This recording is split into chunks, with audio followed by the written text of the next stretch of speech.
प्रस्तुत है लवलेश दत्त द्वारा लिखित लघु कथा गुलाबी पेन। अब क्या होगा बड़े बाबू? दफ्तर में पसरे सन्नाटे को तोड़ते हुए एक लिपिक ने प्रश्न उछाला। सबकी दृष्टि सोच में डूबे हुए बड़े बाबू की ओर उठ गई। बड़े बाबू ने गर्दन बिना उठाए ही अपने चश्मे से झांका और फिर गहरी सांस छोड़ते हुए बोले, ऊपर वाला जाने। यही तो डर है, ऊपर वाले ने ही जान लिया, इसीलिए रातों रात साहब का तबादला हो गया। दूसरे क्लर्क ने कहा। भैया, आदमी के जाने के बाद उसकी अहमियत मालूम होती है। ये तीसरा था। कुछ भी है, बंदा था बहुत इंसाफ पसंद और दयालु।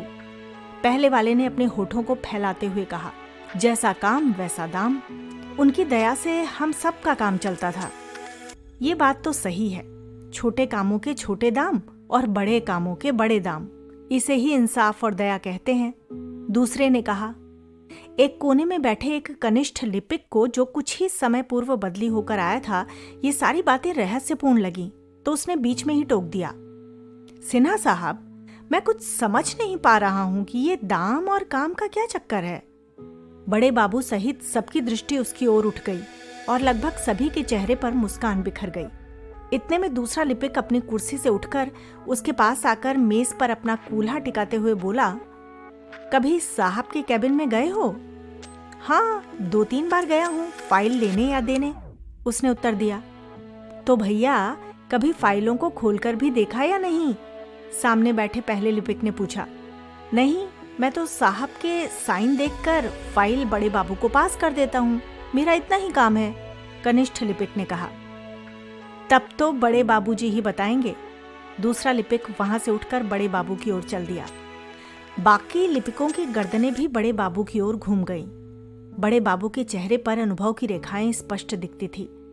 उन्होंने अपना चश्मा उतारा और पीठ कुर्सी के बैकरेस्ट पर टिकाई और उपदेशात्मक अंदाज में बोले, देखो लल्ला, साहब बहुत स्पष्टवादी थे।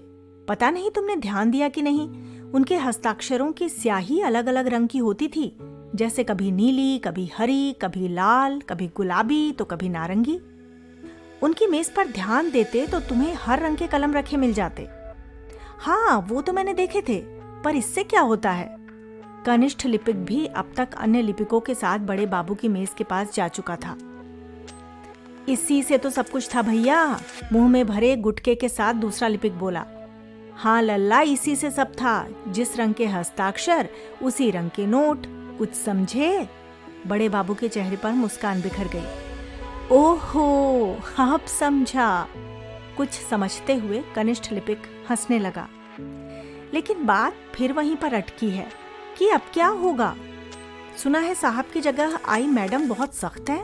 पहले वाले ने अपनी चिंता व्यक्त की। अब जो होगा देखा जाएगा। यूं समझ लीजिए कि अब सादा भोजन करने की आदत डाल लीजिए। चटनी, अचार, सलाद, पापड़ और स्वीट डिश सब भूल जाइए। दाल रोटी खाइए और प्रभु के गुण गाइए, बड़े बाबू ने हाथ जोड़ते हुए कहा। एक ठहाका दफ्तर में गूंज गया कि चपरासी ने आकर कहा, बड़े बाबू, मैडम ने बुलाया है आपको। चपरासी का वाक्य सुनते ही दफ्तर में फिर पहले जैसा सन्नाटा पसर गया। सबके चेहरे पर चिंता और परेशानी के भाव आ गए। सबसे अधिक विकल तो बड़े बाबू हुए। फटाफट कुछ फाइलें उठाकर मैडम के केबिन की ओर दौड़े। बाकी लिपिक अपनी अपनी सीट पर बैठकर बेचैन मन से फाइलों के कागज उलटने पलटने लगे।